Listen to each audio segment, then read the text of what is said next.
Most people believe their mind is tired because life is demanding. Too much work, too many decisions, too much information. But the real problem is quieter than that.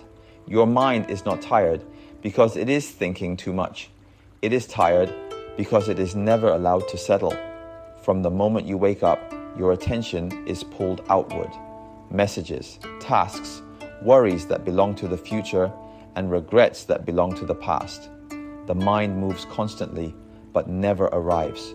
So you try to fix it. You try to think more clearly. You try to focus harder.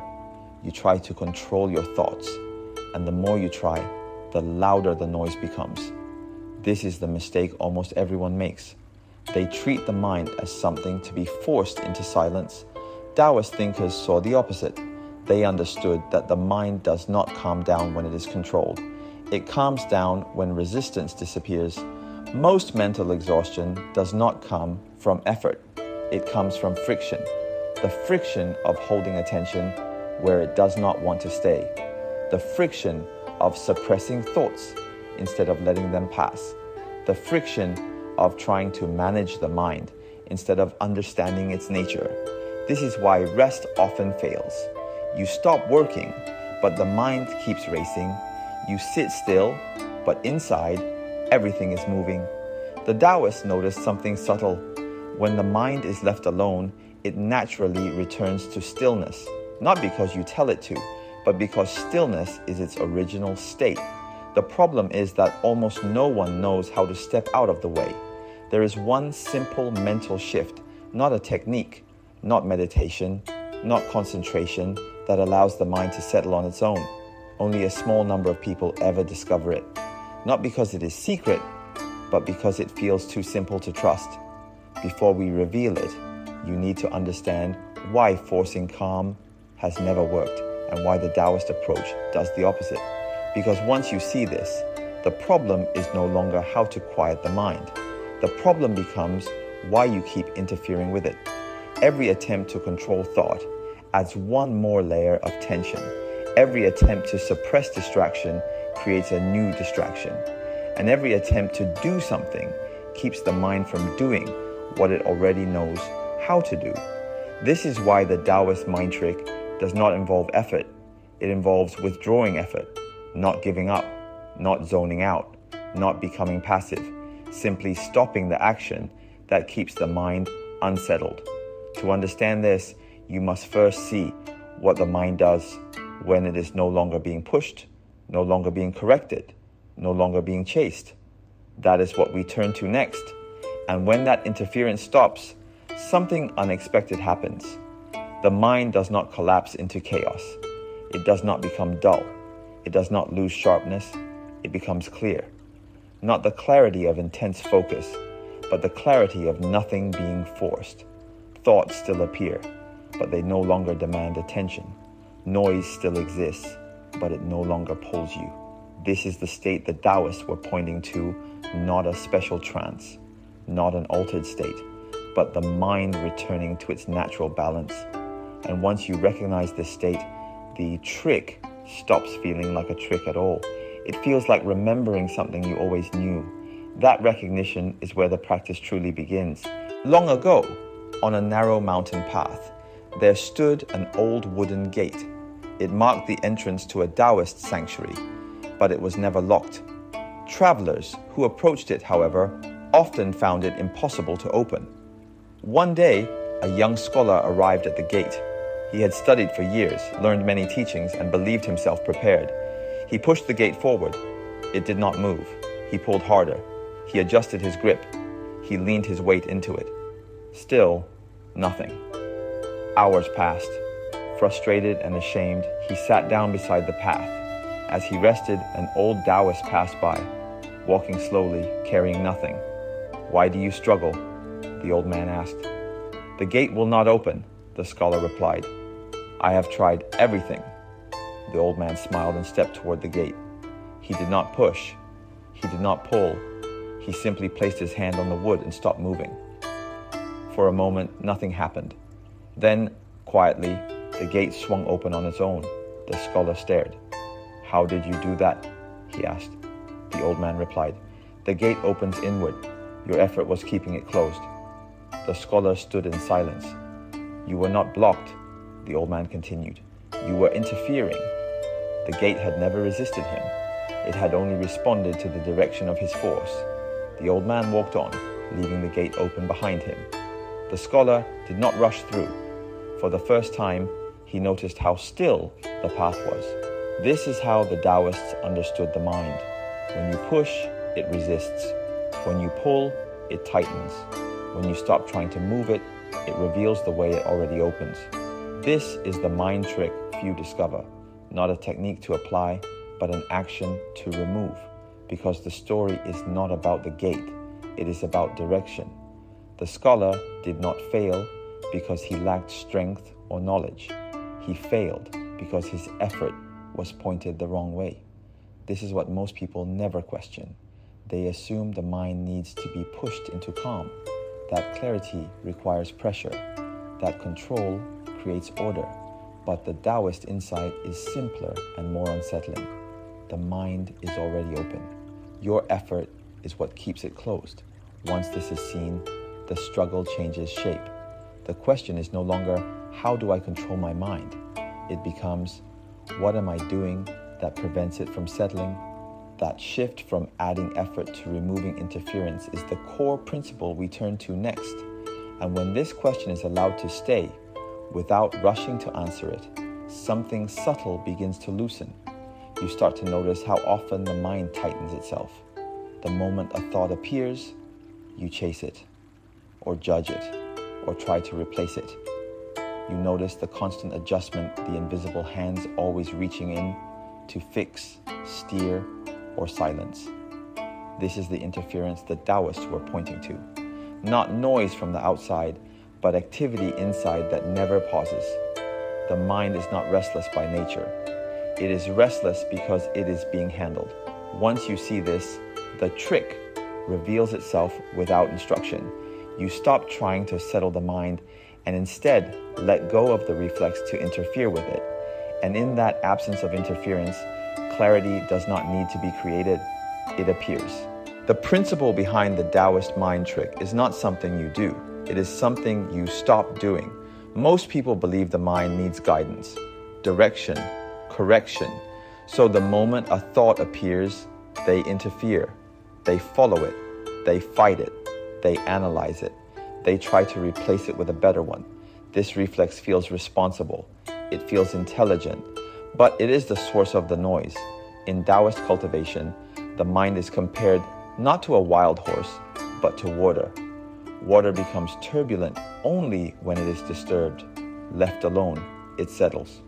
The core principle is this: the mind clears when interference ends, not when thoughts disappear, not when silence is forced, but when the habit of meddling stops. Thoughts are not the problem, reaction is. The moment you react, you create a second movement on top of the first. A thought appears, then effort appears. That effort is friction. This is why concentration techniques often make people more tense. They add another layer of control to a system already in motion. Taoists never tried to stop thought. They removed the need to respond to it. When attention no longer grabs, thoughts pass. When judgment no longer tightens, the mind softens. This is why the Taoist mind trick feels almost disappointing at first. There is no sensation of control, no feeling of achievement, just the absence of struggle. And in that absence, clarity begins to show itself. Not dramatic clarity, quiet clarity, the kind that feels like space opening rather than something being accomplished. This is why only a small number of people ever understand it, because it contradicts everything they were taught about effort. The mind does not need to be managed. It needs to be left unobstructed. Once this principle is seen, practice becomes simple, not easy, but simple. Because understanding the principle is not the same as being able to live it. The difficulty is not intellectual, it is habitual. Modern life trains the opposite reflex, to respond immediately, to adjust constantly, to manage every inner movement as if it were a problem. So even when you stop interfering on purpose, the habit returns quietly. a thought appears, and before you notice, you are already inside it again. This is not a failure of the principle. It is evidence of how deeply the reflex is embedded. To see why this happens, you have to look at the environment the mind now lives in, and how it conditions interference long before you sit down to be still. That is where we turn next. The mind does not exist in isolation. It is shaped by repetition, by screens that reward reaction, by systems that value speed over depth, by environments where pausing feels unsafe. So the reflex to interfere is no longer a choice. It is automatic. You are trained to respond before awareness has time to arrive. This is why stillness feels unfamiliar, why silence feels uncomfortable, why doing nothing with the mind can feel like losing control. The Daoists understood this long ago. They knew the obstacle was not ignorance, but conditioning. And once conditioning is seen clearly, it can begin to loosen, not through force, not through discipline, but through recognition. That recognition is the doorway we step through next. The problem is not that the Daoist principle no longer works. The problem is that modern life is built to violate it. From the moment you wake up, your mind is trained to interfere. Notifications demand reaction. News demands opinion. Work demands constant adjustment. Before awareness can settle, attention is already pulled outward. Modern adults live inside systems that rewards interference. If you do not react, you fall behind. If you pause, you miss something. If you stop managing your thoughts, you feel irresponsible. So the mind learns to stay engaged, even when there is nothing to do. This creates a quiet tension. You are never fully at rest, even when you stop working. You lie down, but the mind keeps scanning. You sit still, but attention keeps checking. This is not anxiety in the dramatic sense. It is low-level vigilance, a state where the mind believes it must always be involved. And this is where the Daoist mind trick feels almost impossible to apply. Not because it is difficult, but because non-interference feels unsafe. Letting a thought pass feels like losing control. Not correcting the mind feels like negligence. Modern identity reinforces this. You are praised for sharpness, for responsiveness, for always being on. So even in moments meant for rest, the mind keeps performing.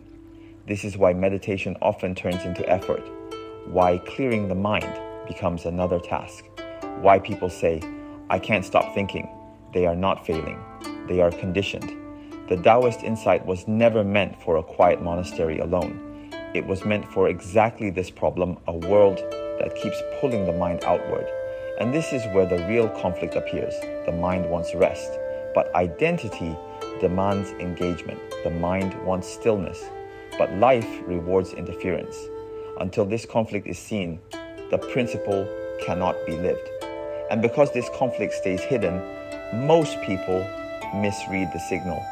They feel restless, so they try harder. They feel distracted, so they add more control. They feel exhausted, so they blame themselves. But the issue was never effort. It was direction. The mind was never refusing to cooperate. It was responding exactly as it had been trained to respond. And when that training meets the Daoist principle, the friction becomes unavoidable. This is why the next phase of the cycle often looks like failure, missed practices, abandoned attempts, and the belief that this doesn't work for me. What is actually happening is the conflict surfacing. That is what we look at next. Because when the conflict finally surfaces, it rarely announces itself clearly. It shows inconsistency as frustration, as the quiet decision to stop trying. You sit down to practice, remember the principle, and for a brief moment, the mind softens. Then a thought appears, and without noticing, the old reflex returns. You interfere, you adjust. You try to do it right. Seconds later, the calm is gone. So you conclude something familiar. I can't sustain this. My mind is too restless. This works for others, not for me. But this is not a failure. It is the habit of reasserting itself. The habit of interference does not disappear just because you understand it. It loosens gradually, Each time it is seen and not followed. This is why Daoist cultivation never emphasized immediate success. They expected relapse. They expected the mind to return to old patterns. What mattered was not stopping the habit, but recognizing it sooner and interfering less each time. That is the real measure of progress. Not fewer thoughts, not longer calm, but shorter interference. And this is where the cycle begins to turn. At this stage, almost everyone reaches the same conclusion. They believe the mind trick stopped working. They practiced. They understood the principle. For a moment, the mind softened. Then the noise returned. Thoughts rushed back in. Restlessness resurfaced. Control crept in again. And the familiar verdict appears. I relapsed. I lost it. I can't maintain this state. But in Daoist cultivation, this moment is not failure. It is resistance revealing itself. Not resistance against stillness, but resistance against non-interference. The habit of controlling the mind has been practiced for years, often decades. It does not dissolve because you saw through it once. When interference pauses, the system feels unfamiliar, and when something unfamiliar appears, the mind instinctively reasserts control. This is not sabotage. It is self-protection. The mind equates interference with safety. Letting go feels like exposure, so it tightens again. This is why relapse feels automatic. Not because the practice is fragile, but because the old pattern is strong. Ancient Daoists expected this. They did not treat relapse as a sign to apply more effort. They treated it as confirmation that the practice was touching something real. When resistance appears, it means interference is loosening, and the system is reacting. Modern practitioners misunderstand this moment. They respond with more discipline, more monitoring, more pressure to do it right. But this only strengthens the habit they are trying to dissolve, because interference feeds on effort. The Daoist response is different. When the mind tightens again, nothing is corrected, nothing is forced open. The interference is simply noticed and not followed. This is the subtle turning point. Not stopping interference entirely, but interrupting it sooner. Each time you notice the reflex before it fully takes over, its grip weakens. Progress is not measured by how long calm lasts. It is measured by how quickly you stop interfering again. This is why Daoist texts say cultivation looks like failure from the outside. Nothing dramatic changes. But inside, the cycle shortens.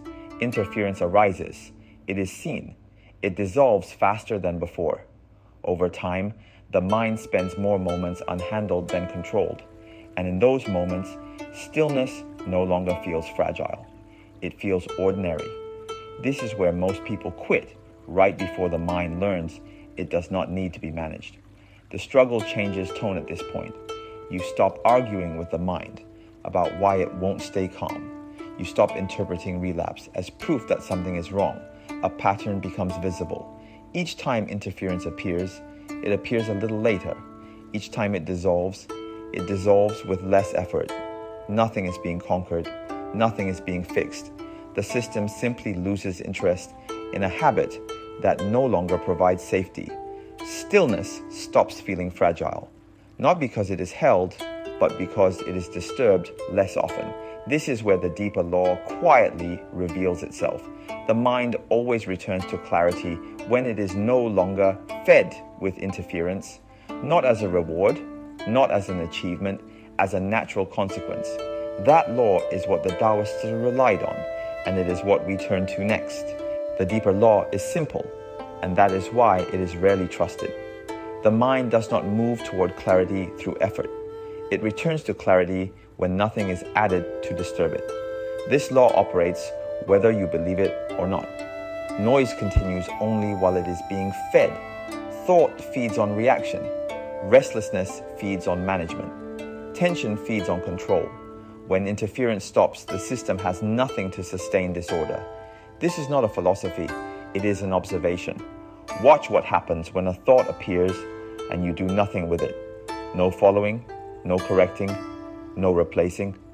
The thought completes itself and fades, not because you pushed it away, but because it was never meant to stay. The mind is self-regulating when it is left unobstructed. Interference interrupts that regulation. This is why forcing calm never works. It creates a second layer of activity on top of the first. Stillness does not compete with noise, it outlasts it. The Daoists trusted this law completely. They did not measure progress by fewer thoughts or longer periods of silence. They measured it by the reduction of unnecessary movement. Less reaching, less adjusting, less internal commentary. As this reduction continues, clarity stops feeling special. It becomes the default, not dramatic, not exciting, just open. This is why the mind trick cannot be mastered in the way skills are mastered. There is nothing to perfect, only something to stop sustaining. Once this is seen, practice becomes strangely light. You are no longer trying to create calm. You are noticing when you interfere and letting that action fall away. Each time it falls away, the mind settles a little faster, not through discipline, through exhaustion of the habit. Interference requires effort. Non-interference does not. Over time, the system chooses the easier path. This is the law beneath all Daoist mind work. Clarity is not achieved, it is uncovered. That inclusion is where many people stop short. The mind may release interference, yet the body remains tense. Thought quotes, yet posture still braces. Attention softens, yet identity continues to perform. Clarity appears, then quietly slips away. Nothing went wrong. The system was only partially included. Non-interference cannot live in the mind alone. If the body continues to hold, the mind is pulled back into management. If identity stays alert, attention tightens again. For clarity to remain, the same law must extend downward and inward. The body must stop correcting itself. The breath must stop being directed. The sense of self must stop monitoring outcomes. This is not another technique. It is the same principle, applied without exception. When the whole system stops interfering, clarity stabilizes. Not as a state you enter, but as a condition you no longer disturb. That is the integration Daoist cultivation points toward. Integration begins the moment you stop asking the mind to do all the work. The mind releases interference, yet the body often continues to hold. Shoulders stay lifted, jaw remains set. Breath hovers high in the chest. These are not mistakes. They are habits that learned to protect you. When the body stays guarded, the mind quietly resumes control. Clarity fades, not through thought, but through tension. So the same law applies again. Nothing new is added. The body is not corrected. It is allowed to settle. Posture is not adjusted into perfection. It is allowed to find balance. Breath is not guided downward. It is allowed to descend on its own. This is how the body learns that it no longer needs to brace. As the body softens, the mind no longer needs to manage it. Then the final layer appears, the sense of self, the quiet watcher that checks. Is this working? Am I doing it right? Am I calmer than before? This checking feels subtle, even responsible, yet it is still interference. Integration completes when this watcher relaxes as well, not eliminated, not silenced, simply no longer in charge. There is no goal to reach, no state to maintain, no improvement to measure. Only the experience of being here in the body, with the breath without commentary. When body, mind, and self are no longer correcting each other, the system stands down. Clarity remains not as a peak, but as a baseline. This is why Daoist calm feels ordinary. Nothing special happens. And precisely because nothing special happens, nothing collapses afterward. The mind moves when it needs to. The body responds without strain. The self no longer performs stillness. This is not withdrawal from life. It is participation without friction. From here, the question of identity quietly shifts, not who you are becoming, but what you no longer need to defend. That refinement is where we go next. The shift that follows is subtle. Nothing is added to who you are. Nothing new is constructed. What changes is the amount of effort spent holding an image together. Identity loosens. Not the roles you live in, but the tension behind them. You still think, you still decide, you still act, yet the sense of needing to manage yourself begins to fade. From this point, the practice no longer feels like something you do. It feels like something you stop interrupting. That is the refinement the Daoists trusted, and it opens directly into the final movement of the cycle. From here, time enters the picture differently. Moments stop stacking as something to control or optimize. They unfold. Past effort no longer weighs as heavily. Future outcomes no longer pull as sharply. Attention meets what is present without needing to justify its pace. Regret still arises, yet it no longer accuses. It informs. It shows where attention once replaced trust, where vigilance stood in for clarity. Nothing needs to be reclaimed. The cycle was never broken, only interrupted. As identity loosens, continuity replaces urgency. You return more easily. You pause without explanation. You resume without friction.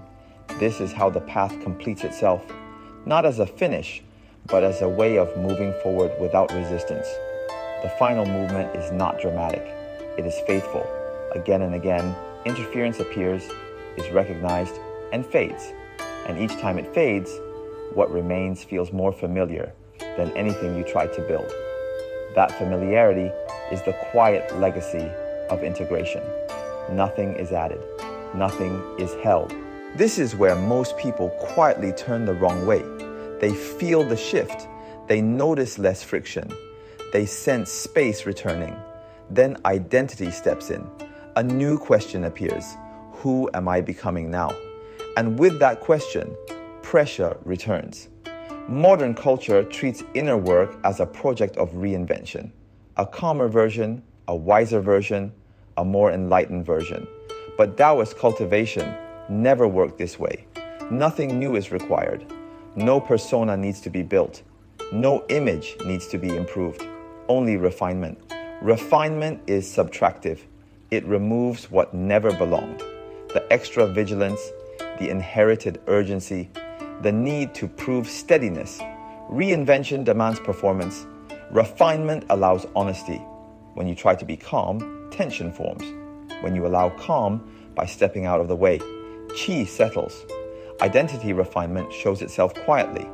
You stop checking whether the mind is quiet. You stop measuring how long clarity lasts.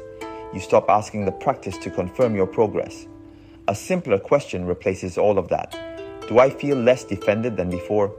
If the answer is yes, the work is happening, even if nothing feels special, especially then. Refinement appears in small choices, returning without guilt after a distracted moment, letting a thought pass without labeling it a problem, allowing a pause without justifying it. This is how the practice stabilizes. Not through motivation, not through discipline, through permission. Permission to remain yourself while releasing what exhausts you. Permission to let clarity support identity instead of identity managing clarity. When identity stops interfering, the system listens again. Breath deepens naturally. Posture organizes itself. Attention rests without supervision. Nothing needs to be believed. Nothing needs to be forced. Refinement lasts precisely because it asks so little. From here, time enters the picture differently, not as something to race against, but as something you move with. That is where the final arc unfolds. Time feels different at this point. Moments no longer stack as something to manage or outrun. They open. There is less urgency to secure the future or correct the past. Attention meets each moment without needing to prove continuity. The practice stops being about maintaining a state and starts shaping how time is experienced. This shift leads naturally into the final movement of the teaching, where regret softens, direction clarifies, and the path forward becomes visible without effort. Regret still appears, but it no longer bites. It shows up as information, not accusation. Moments that once felt wasted are seen more clearly, not as failures, but at times when interference was simply unrecognized. Nothing needs to be recovered. Nothing needs to be repaired. Attention moves forward without dragging the past along. This is how direction forms, not as a goal, but as coherence. Actions begin to line up without force. Decisions feel quieter. Effort feels cleaner. The mind engages when needed and rests when it does not. Time stops feeling like pressure. It becomes a medium you move through, not something pushing against you. This is the quiet legacy of the Daoist mind trick. Not mastery, not control, but a way of living where clarity keeps returning whenever interference is no longer fed. Nothing dramatic marks this point. Life continues, responsibilities remain. Yet underneath them, the system stays open. And from here, there is nothing left to chase, only something to remember again and again each time the mind forgets, and then gently step aside. At this point, time is no longer something you argue with. It still moves. Days still pass. Years still accumulate. Yet the relationship changes. Time stops feeling like something you failed to manage earlier. Regret no longer demands repayment. It softens into understanding. You see where effort was misplaced, where control replaced trust, where interference was mistaken for responsibility. Nothing needs to be undone. The Taoist path never asked you to start over. It asked you to return. Return to the moment before interference. Return to the breath before control. Return to awareness before identity stepped in. Legacy forms here, not as an accomplishment, not as recognition, as pattern. The way you meet thought without chasing it, the way you pause without justifying it, the way you let clarity return instead of demanding it stay. This is what remains when nothing is forced. You stop trying to hold stillness. You stop trying to be calm. You stop trying to become someone else through inner work. Life continues to test attention. Noise continues to appear. Thoughts continue to rise. Yet each time interference is noticed and not fed, the system remembers. That remembering is the practice, not dramatic, not visible, reliable. The path forward is not about refinement anymore. It is about trust. Trust that clarity returns when it is no longer disturbed. Trust that the mind does not need supervision to function well. Trust that effort can step aside without everything falling apart. This is why only a small number of people truly understand this teaching, not due to secrecy, due to restraint. Most people keep adding, controlling, improving. Very few stop interfering. And when interference stops, nothing extraordinary happens. Life simply works with less friction. The Taoist mind trick was never meant to change your mind. It was meant to let it rest. From here, there is no final step, only repetition without struggle, forgetting, noticing, letting go, again and again. That is the path. Nothing needs to conclude this. No summary is required. No final instruction needs to be given. The teaching completes itself each time interference is noticed and allowed to dissolve. The mind will forget. The reflex will return. Life will pull attention outward again. That is not a problem. Each return is already built into the path. Stillness does not depend on holding on to it. Clarity does not depend on remembering it perfectly. What matters is the ease of return. And that ease grows each time effort steps aside. So the practice continues without being carried. The path remains without being marked. And the mind, left unhandled, knows exactly how to rest. The cycle stays open. Nothing locks into place. Nothing needs to be preserved. The mind moves. The world responds. Attention drifts and returns. Each return happens with less weight. Less commentary follows experience. Less effort follows thought. Less tension follows silence. This is how the teaching lives on. Not as something remembered, but as something recognized the moment interference fades. When this recognition becomes familiar, practice no longer feels separate from life. Stillness appears in movement. Clarity appears in conversation. Rest appears in action. Not perfectly, not permanently, naturally. And when noise rises again, there is no disappointment, only the quiet knowledge that nothing essential was lost. The path does not end here. It simply stops being something you have to find